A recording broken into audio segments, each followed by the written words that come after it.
আমরা কন্ডেনসেশন কমপ্লেক্সে আজকে যে পার্টটা নিয়ে আলোচনা করব সেটা হচ্ছে আইসোমেরিজম। তার আগে আমাদের চিলেট এফেক্টটা ওই জায়গাটা বাকি ছিল, ওই জায়গাটা একটু বলে নিই। চিলেট এফেক্ট মানে চিলেট এফেক্ট পড়ার আগে চিলেটিং লিগ্যান্ড কোনটা সেটা আমরা আগের ক্লাসে জেনেছি। চিলেটিং লিগ্যান্ড কোনগুলো, মানে যে লিগ্যান্ডগুলোর মধ্যে কী থাকবে, একের বেশি ডোনার সেন্টার থাকবে এবং যেই ডোনার সেন্টার দিয়ে একটা মেটাল অ্যাটমকে সাইমালটেনিয়াসলি বাইন্ড করতে পারবে। তার মানে হচ্ছে মনে করো ইথিলিন ডায়ামিন, যার দুখানা ডোনার সেন্টার আছে, সেটা কি করছে, তার দুটো ডোনার সেন্টার দিয়ে সে একটা মেটালকে সাইমালটেনিয়াসলি বাইন্ড করছে। সেই লিগ্যান্ডটাকে আমরা কি বলতে বলেছি, চিলেটিং লিগ্যান্ড।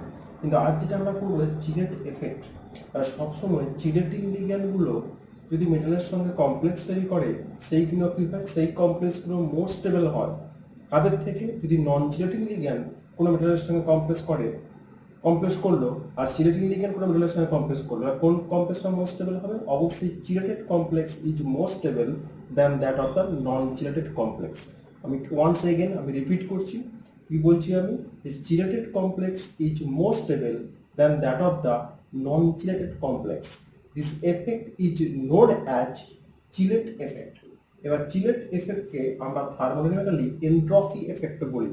কেন এন্ট্রপি এফেক্ট বলি, একটা ক্লাসিক এক্সাম্পল নিলে এই ব্যাপারটা আরো ক্লিয়ার হবে। মনে করো কোবাল্ট একটা কমপ্লেক্স, কোবাল্ট অ্যাকোয়া কমপ্লেক্স 6 অ্যামোনিয়ার সঙ্গে রিয়াক্ট করে কি করছে, একটা cobalt amine complex plus 6H2O liberate হচ্ছে। এখানে এন্ট্রপি চেঞ্জটা কত, 0। কেন, এখানে কমপ্লেক্সটা 1 6 ammonia, that is total entropy 7। এখানেও ক্ষেত্রে দেখো কমপ্লেক্স কোবাল্ট অ্যামিন কমপ্লেক্স এবং 6 water molecule is liberated and so the total entropy কত, 7।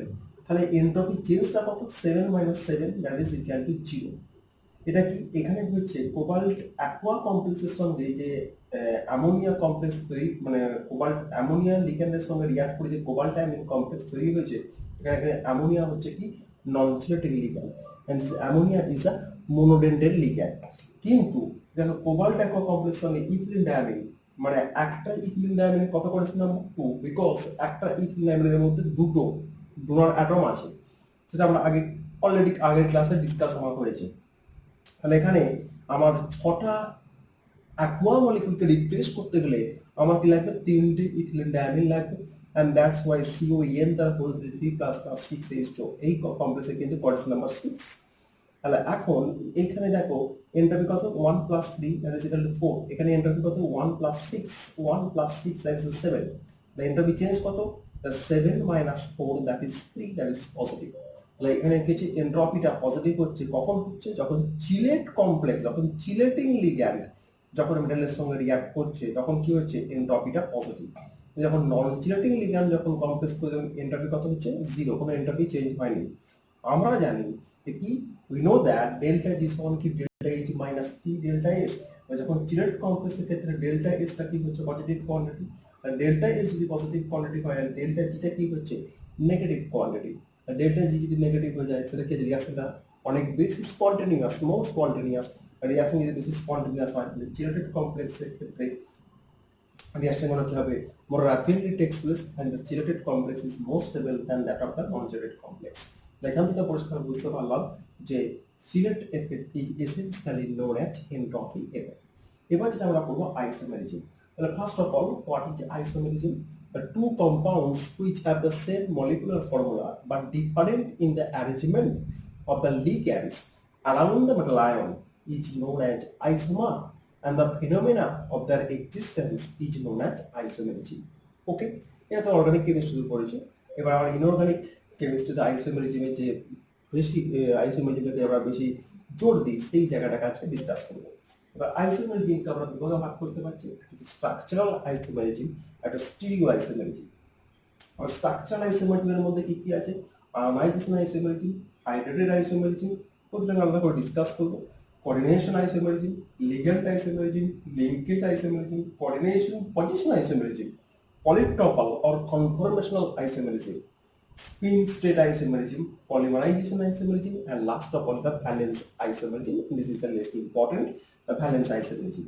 আর স্টিরিও আইসোমেরিজমকে আমরা দুভাগে ভাগ করতে পারছি, একটা জিওমেট্রিক্যাল আইসোমেরিজম। এবার জিওমেট্রিক্যাল দুটো পার্ট আছে, সিস অ্যান্ড টার্মস, আর যে অপটিক্যাল আইসোমারিজম আমাদের কাছে ডিএল পেয়ার, যেটা আমরা বলে থাকি অপটিক্যাল।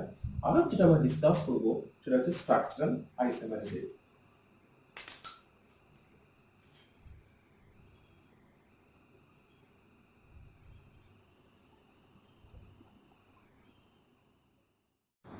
এবার যেটা আমরা ডিসকাস করবো সেটা হচ্ছে একটা একটা করে। প্রথমেই হচ্ছে আয়োনাইজেশন আইসোমার। প্রথমেই আমরা একটা কমপ্লেক্স লিখেছি, অবশ্যই কোবাল্ট টাইপের কমপ্লেক্স, সিও এনএসি দ্বারা whole 5 PrSO4 and CO NAC দ্বারা হোল 5 SO4 Pr। এই যৌগে প্রথম যৌগে কাউন্টার আয়নটাকে সালফেট এবং সেকেন্ড যৌগে কাউন্টার আয়নটাকে ব্রোমিন। মানে এখানে কি হয়েছে, একটা ইন্টারচেঞ্জ হয়েছে দুটো নেগেটিভ অ্যানায়ন্সের, এবং যার ফলে সেকেন্ড কম্পাউন্ডটা জেনারেট করেছে। মানে ইন্টারচেঞ্জ অফ দ্য অ্যানায়ন্স, কার ইন্টারচেঞ্জ হয়েছে, অ্যানায়নের ইন্টারচেঞ্জ করেছে in between outside the condensing zone and inside the condensing zone. Interchange of the negative ions, negative আয়ন্সের তাহলে অ্যানায়ন্সের কি inside and outside the condensing zone, ঠিক আছে, is known as ionization isomer and the phenomena of their existence is known as ionization isomerism। এইবার এই যে মনে করো এই যে বিয়ারটা ইনসাইড দ্য কন্ডেন্সিং জোন থেকে যে আউটসাইড দ্য কন্ডেন্সিং জোনে গেছে, এই গেছে সালফেটটা যে ভেতরে প্রবেশ করেছে ইনসাইড দ্য কন্ডেন্সিং জোনে, তাটা এক্সপেরিমেন্টের মাধ্যমে প্রমাণ করা যায়। কীভাবে প্রমাণ করা যায়, আমি যদি এই কম্পাউন্ডটাকে সিলভার নাইট্রেট এবং বেরিয়াম ক্লোরাইড দিয়ে ট্রিট করি, তাহলে সবসময় দেখতে পাচ্ছি যে কাউন্টার পার্টটা রিয়াক্ট করেছে। এখানে এসোটা কাউন্টার পার্ট, দেখো বেরিয়াম ক্লোরাইডের সঙ্গে বিয়ে এসো করে প্রেসিপিটেট করেছে। কিন্তু ইনসাইড দ্য কন্ডেন্সিং জোনের মধ্যে যে অ্যানায়নটা আছে সের সঙ্গে দেখো silver there is no reaction, কোনো রকম কিন্তু রিয়াকশন ঘটেনি। তাহলে এখান থেকে আমি কনক্লুড করতে পারি যে এখানে সালফেটটা হচ্ছে কাউন্টার আয়ন আর ব্রোমিনটা কি হচ্ছে directly attach to the metal centre. এবার এই কমপ্লেক্সে দেখো সিলভার মধ্যে ট্রিট করলে এখানে এজিবিআর এর প্রেসিপিটেট করেছে, কিন্তু সিলভার আর কিন্তু বেরিয়াম ক্লোরাইডের সঙ্গে রিয়াক্টেড করলে কোনো রকম রিয়াকশন হয়নি। তারপরে এখান থেকে কি এখানে সালফেট যেটা আছে ইনসাইড দ্য কনসেন্ট্রেশনে এবং বিআরটা হচ্ছে কাউন্টার পার্ট, ঠিক আছে। নেক্সট একটা এভিডেন্সের মাধ্যমে প্রমাণ করলো যে এই মানে এই দুটো কমপ্লেক্স একে অপরের আয়োনাইজেশন আইসোমার। সেকেন্ডটা হচ্ছে হাইড্রেটেড আইসোমার।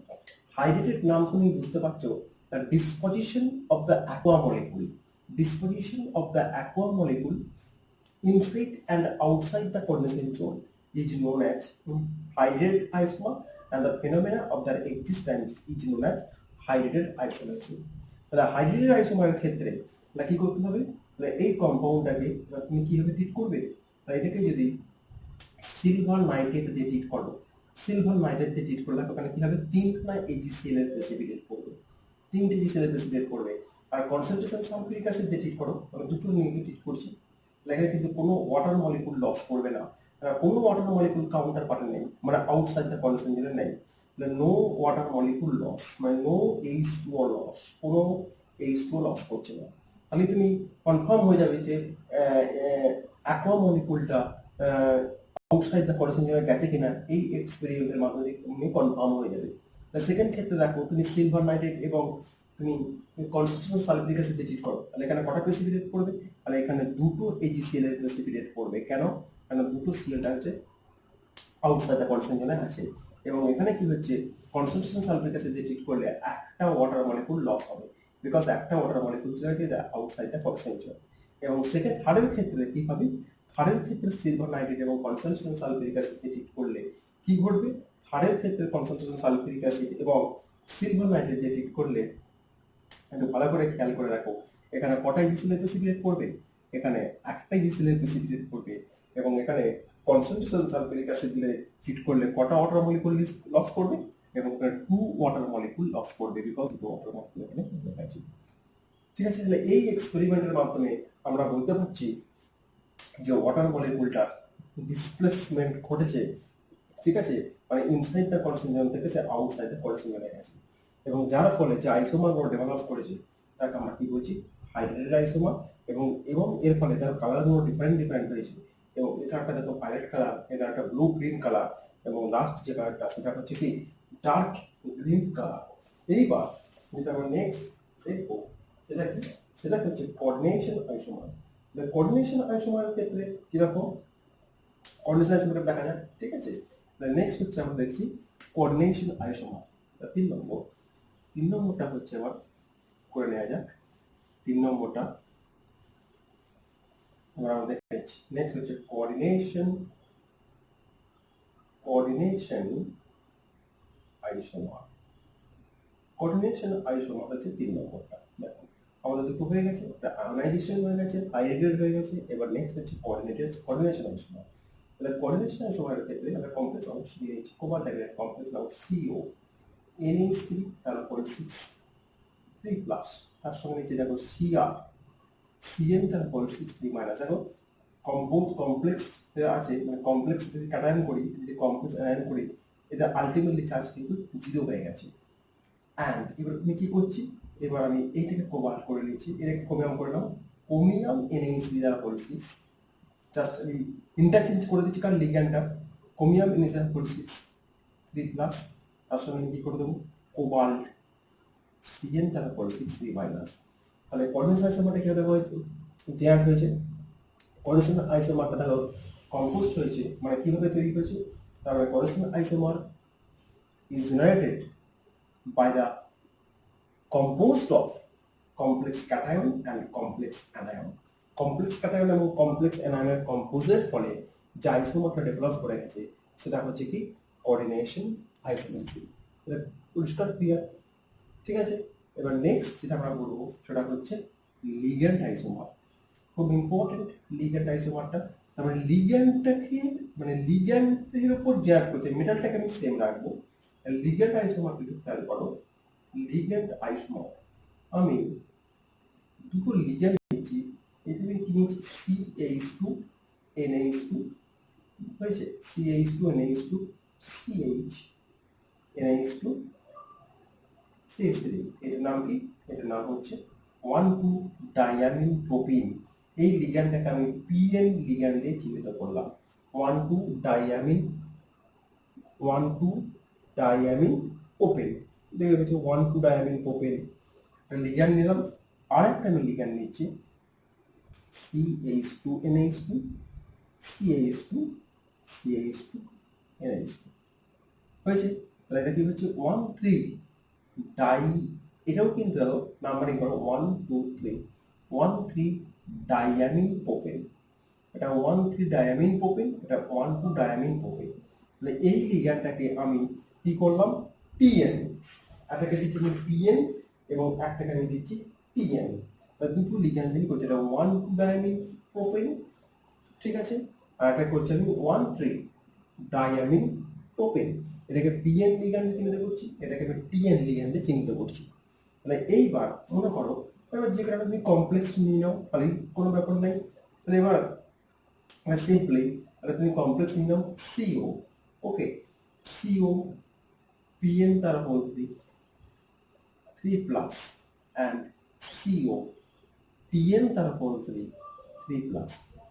তাহলে এই যে আইসোমারটা যে অ্যাড করে গেল, এই আইসোমারটাকে আমরা কি বলবো, এই আইসোমারটাকে আমরা বলবো লিগ্যান্ড আইসোমার। তার মানে এখানে কি হচ্ছে লিগ্যান্ডস গুলো একে অপরের আইসোমেরিক, মানে লিগ্যান্ড গুলো একে অপরের আইসোমার। PN and TN একেবারে আইসোমার, এবং তার মেটালের সঙ্গে যখন কমপ্লেক্স করবে তখন যে আইসোমার যে অ্যাড করলো সেই আইসোমারটাকে আমরা কি বলবো, সেই আইসোমারটাকে আমরা বলবো লিগ্যান্ড আইসোমার। আরো এক্সাম্পল আছে লিগ্যান্ড আইসোমারের, খুব সিম্পল এক্সাম্পল NCHH, এর নাম হচ্ছে পিকোলিনিক অ্যাসিড।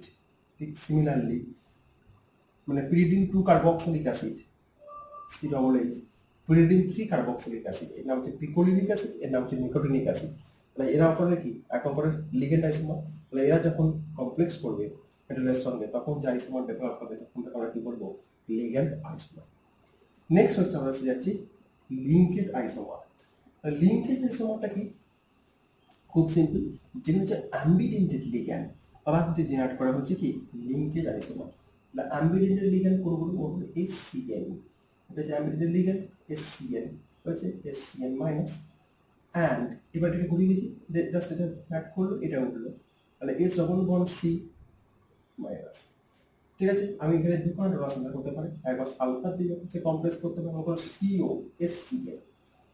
এখানে দেখো এসটা হচ্ছে ডোনার স্ট্যান্ডার্ড, আবার সিমিলারলি CO NCS, এখানে নাইট্রোজেনটা কি মাস সেন্টার, তাহলে এরা কি অ্যাম্বিডেন্টের লিগ্যান্ড, অ্যাম্বিডেন্টের লিগ্যান্ড যে কোনো একটা ডোনার সেন্টার তিনটের সঙ্গে কমপ্লেক্স করতে পারে এবং যে আইসোমারটা জেনারেট করে তাকে আমরা বলবো লিঙ্কেজ আইসোমার। হয়েছে। এবার আমি এক্সাম্পল এসে যাচ্ছি, তাহলে এক্সাম্পল কিরকম ব্যাপারটা আসবে, এবার কারা কারা লিঙ্কেজ আইসোমার করতে হবে, কোন কোন করতে পারে, এসসিএন, এসসিএন মাইনাস, এন2 মাইনাস, সিএন মাইনাস, এই ধরনের যে অ্যাম্বিডেন্টেড লিগ্যান্ডগুলো আছে তারাই হচ্ছে কি লিঙ্কেজ আইসোমার তৈরি করতে পারে। So simple example, CONH দ্বারা হোল 5 NO2, CONH দ্বারা হোল 5 NO2 প্লাস, আবার সিমিলারলি দেখো CONH3 তার whole 5 ONO 2 plus, here the nitrogen is not center, that the oxygen is not center. The cobalt is stronger linked, as is nitrogen, here cobalt is linked with nitrogen and here cobalt is linked with oxygen. ওকে, তাহলে এটা হচ্ছে কি একে অপরের কি isomer, linkage isomer. এইবার আমি দেখবো যে কোন কমপ্লেক্সটা মোস্ট স্টেবল, এই কমপ্লেক্সটা মোস্ট স্টেবল বা এই কমপ্লেক্সটা মোস্ট স্টেবল। তাই কোন কমপ্লেক্সটা মোস্ট স্টেবল দেখতে গেলে তার জন্য আমাদের জানতে হবে সিম্বায়োটিক এফেক্ট বা সিম্বায়োসিস। সিম্বায়োটিক এফেক্টের মধ্যে কিভাবে বুঝবো, তাহলে অ্যামোনিয়ার মধ্যে কি প্রপার্টি আছে, তাহলে অ্যামোনিয়াটা NH3 কি লিগ্যান্ড, হার্ড লিগ্যান্ড, তাহলে 5টা অ্যামোনিয়ার হার্ডনেস প্রপার্টির জন্য এখানে কোবাল্টের কি নেচারটা বেড়ে যাচ্ছে, হার্ডনেস নেচারটা বেড়ে যাচ্ছে, হার্ডনেস প্রপার্টি বেড়ে যাচ্ছে। 5টা অ্যামোনিয়ার হার্ডনেস প্রপার্টির জন্য কোবাল্টের কি বেড়ে যাচ্ছে, হার্ডনেস প্রপার্টি বেড়ে যাচ্ছে। মানে 5টা অ্যামোনিয়া অ্যাটাচ হয়ে আছে বলে কোবাল্টের সঙ্গে হার্ডনেস প্রপার্টি বাড়ছে।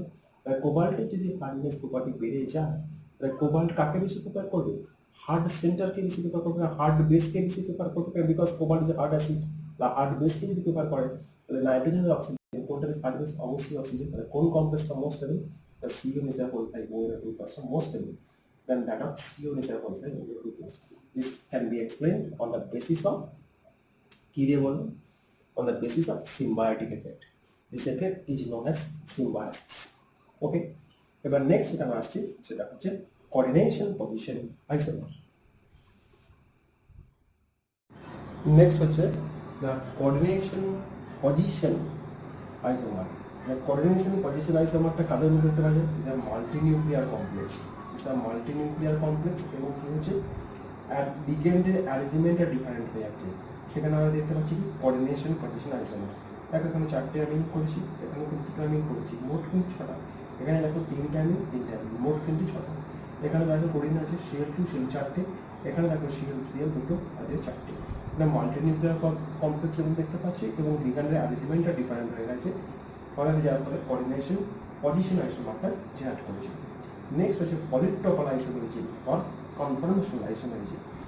পলিটোপাল আইসোমেরিজম আর কনফর্মেশনাল আইসোমেরিজমটা কীরকম সেটা হচ্ছে দেখো নিকেলের এখানে চার্জটা সেম আছে, এখানে নিকেল +2 চার্জ আছে, এখানে নিকেলটা কিন্তু +2 চার্জে আছে।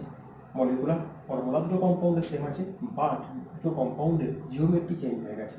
এটা হয়ে গেছে কি টেট্রাহেড্রাল জিওমেট্রি, যেমন এটা নিকেলটা হচ্ছে sp3 অ্যাটোমিটাইজ এবং এখানেও কি হয়ে গেছে, এটা এখানে কিন্তু জাস্ট এটা হচ্ছে স্কোয়ার প্ল্যানার হয়ে গেছে এবং জিওমেট্রিটা হয়ে গেছে কি আর স্কোয়ার প্ল্যানার জিওমেট্রি হয়ে গেছে এবং এটা কি হাইব্রিডাইজড হয়ে গেছে, DsP2 হাইব্রিডাইজড হয়ে গেছে এবং এদের মধ্যে কি করেছে কনফর্মেশন চেঞ্জ করে গেছে। and this isomer is known as polytopal isomerism এবং এই কম্পাউন্ডের খুব ইম্পর্টেন্ট যেটা স্কোয়ার প্ল্যানার কমপ্লেক্সটা হয়ে গেছে সেটা প্যারাম্যাগনেটিক ইন নেচার, আর যেটা টিডি কমপ্লেক্স হয়ে আছে, ঠিক আছে, যেটা টিডি কমপ্লেক্স যেটা হয়ে গেছে সেটা হচ্ছে কিন্তু প্যারাম্যাগনেটিক ইন নেচার। আমার দুটো বেশ বাকি আছে স্পিন স্টেট আর পলিমারাইজেশন। নেক্সট আমরা আসছি spin state isomerism. Next polymerisation isomerism. দেখো পলিমারাইজেশন আইসোমেরিজমটা কীভাবে জেনারেট হচ্ছে ফ্রম সিম্পল কমপ্লেক্স কম্পাউন্ড থেকে। সিম্পল কমপ্লেক্স কম্পাউন্ড থেকে পলিমারাইজেশন আইসোমারটা কীভাবে তৈরি হয়েছে খুব ইন্টারেস্টিং। দেখো CO3 কোবাল্ট একটা আছে, NH3 3টে আছে, NO2 3টে আছে, CO দেখো কোবাল্ট সংখ্যাটা 2টো, অ্যামোনিয়া 6টা হয়ে গেছে, NO2 6টা। কীভাবে বাড়ছে দেখো, কীভাবে পলিমারাইজেশন করছে। নেক্সট কম্পাউন্ড CO5 NO2 তার হোল 3, CO6 তার হোল 2 হয়।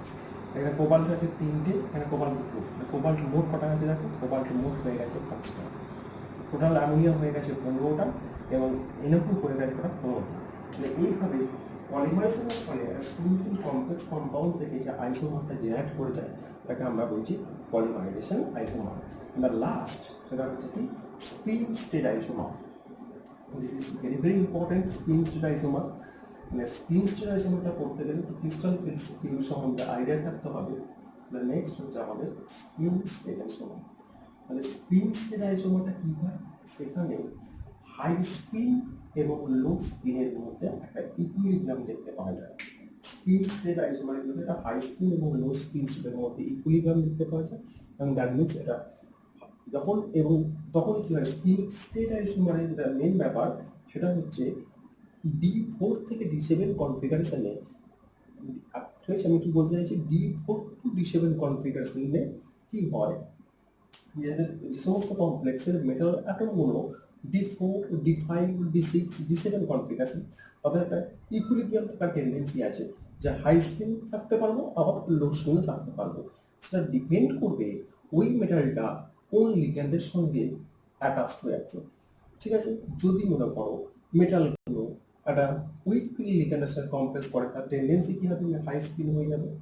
মেটালগুলো যদি স্ট্রং পিল লিগ্যান্ডের সঙ্গে কমপ্লেক্স করে, টেন্ডেন্সি কি আমি লো স্পিনের দিকে চলে যাব।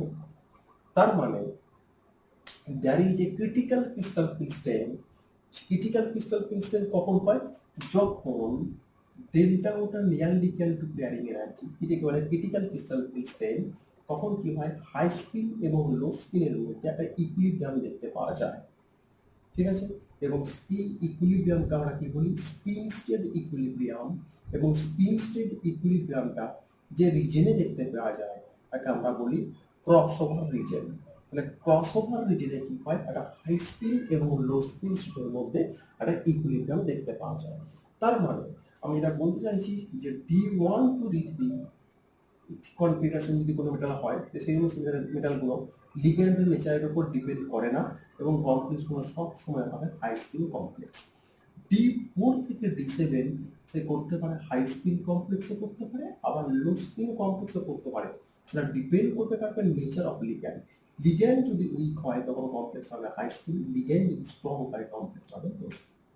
এইবার D8 থেকে D10 সেটাও কিন্তু আবার independent on the nature of ligand, লিগ্যান্ডের উপর ডিপেন্ড করে না, এবং কমপ্লেক্স সবসময় কি হবে, high spin complex. Critical crystal system কোনটা হচ্ছে D4 টু D7, এবং সেখানে কি হয়, স্পিন স্টেট ইকুইলিব্রিয়াম দেখতে পাওয়া যায় হাই স্পিন এবং লো স্পিন কমপ্লেক্সের মধ্যে, এবং সেখানে একটা কি টেম্পারেচার ডিপেন্ডেন্ট হয়ে যায়। তাহলে একটা এক্সাম্পল দিয়ে দেখা যায়, তাহলে স্পিন স্টেট আইসোমার। ঠিক আছে, আইসোমার যেন দেখতে পাওয়া যায় আমরা কমপ্লেক্স এক্সাম্পল, অনেকগুলো কমপ্লেক্স আছে, তার মধ্যে একটা কমপ্লেক্স নিচ্ছি আমি Fe। আমরা একটা কমপ্লেক্স নিয়ে নিই, সেই কমপ্লেক্সটা হচ্ছে খুব সিম্পল, দেখো Fe বাই পিরিয়ডিন তারপর NCS তারপর এই কমপ্লেক্সে কিন্তু আয়রন প্লাস 2 স্টেটে আছে। মানে NCS তাহলে Fe প্লাস 2, তাহলে এই Fe প্লাস 2 এটা হচ্ছে কি, দেখো D6 সিস্টেম। D6 সিস্টেমে যদি হয়, যদি মনে করো হাই স্পিন হয়, এর কনফিগারেশনটা কেমন হয়, T2G4 Eg2, এটা কি হয়, হাই স্পিন। আবার লো স্পিনে কি হয়, লো স্পিনে কনফিগারেশনটা কি হয়ে যাবে, T2G6 Eg0, এটা হবে লো স্পিন। এইবার এই কমপ্লেক্সটা, এই যে ইকুইলিব্রিয়াম কাজ করে হাই স্পিন এবং লো স্পিনের মধ্যে, যে ইকুইলিব্রিয়াম কাজ করে, তার জন্য আমরা কাজের ইভিডেন্স পাই, সেই ইভিডেন্সটা কি ম্যাগনেটিক ডেটা। তাহলে এই কমপ্লেক্সের ম্যাগনেটিক মোমেন্ট স্টাডি করে দেখা গেছে, যদি মিউটাকে আমি স্টাডি করি, মানে ম্যাগনেটিক মোমেন্টটাকে স্টাডি করি, তাহলে দেখা গেছে যে টেম্পারেচারের রেসপেক্টে ম্যাগনেটিক মোমেন্টটাকে দেখা গেছে টেম্পারেচারের রেসপেক্টে, তাহলে দেখা যাচ্ছে যে যত আমি টেম্পারেচারটা বাড়িয়ে দিচ্ছি তখন কম্পাউন্ডটা কি হয়ে যাচ্ছে, টেম্পারেচারটা বাড়িয়ে দিলে, এটা যদি আমি করি টেম্পারেচার যদি বাড়িয়ে দিচ্ছি, তাহলে দেখো এইটা হচ্ছে তার ম্যাগনেটিক মুভমেন্টের মাত্রাটা একটু কম। কেন ম্যাগনেটিক মুভমেন্টের মাত্রা কম, এখন নিচের দিকে আছে, ম্যাগনেটিক মুভমেন্ট তার কখনো কম হচ্ছে যখন কমপ্লেক্সটা হবে লো স্পিড, তখন যে ম্যাগনেটিক মুভমেন্টটা কম হবে, লো স্পিড হলেই দেখো লো স্পিড মানে কত হচ্ছে, লো স্পিড হলে কি আছে কনফিগারেশন T2G6, মানে there is no unpaired electron, কোনো আনপেয়ার ইলেকট্রন নেই, তার মানে ম্যাগনেটিক মুভমেন্টটা কম হচ্ছে। আর এটা কখন হচ্ছে, লো স্পিডে ম্যাগনেটিক মুভমেন্টটা কমে যাচ্ছে। এবার যত আমি টেম্পারেচার বাড়াচ্ছি কি হচ্ছে, এটা হাই স্পিডের দিকে চলে যাচ্ছে। তার মানে কি হচ্ছে ইলেকট্রনটা কি হচ্ছে T6 থেকে E দিতে যাচ্ছে, যা মানে কি নাম্বার অফ আনপেয়ার ইলেকট্রন বাড়ছে। তাহলে আনপেয়ার ইলেকট্রন বাড়া মানে কি হচ্ছে তাহলে ম্যাগনেটিক মোমেন্টটা বেড়ে যাওয়া, এইচএস। তাহলে এই আর মাঝের যে স্পিন কাজ করছে এই স্পিনটা হচ্ছে ইন্টারমিডিয়েট স্পিন। তাহলে এখন কি হচ্ছে হাই স্পিন এবং লো স্পিনের মধ্যে ইকুইলিব্রিয়াম দেখতে পাওয়া যাচ্ছে, এবং সেটাকে আমরা বলছি স্পিন স্টেট ইকুইলিব্রিয়াম। এবং এই কম্পাউন্ডের মধ্যে যে আইসোমারটা দেখতে পাওয়া যায় আমরা কি বলছি স্পিন স্টেট আইসোমার। ঠিক আছে, এনি প্রবলেম, যদি কোনো কিছু প্রবলেম হয় তাহলে সবসময় কমেন্ট বক্সে লিখে জানাবেন যে জায়গায় বুঝতে পারছি না, তাহলে নেক্সট ক্লাসে আমি সেই জায়গা থেকে ডিসকাস করবো। এবার নেক্সট ক্লাসে আমি স্টেরিও আইসোমার সম্বন্ধে ডিসকাস করবো, আজকে স্ট্রাকচার আইসোমারটা সম্বন্ধে ডিসকাস করবো। Thank you.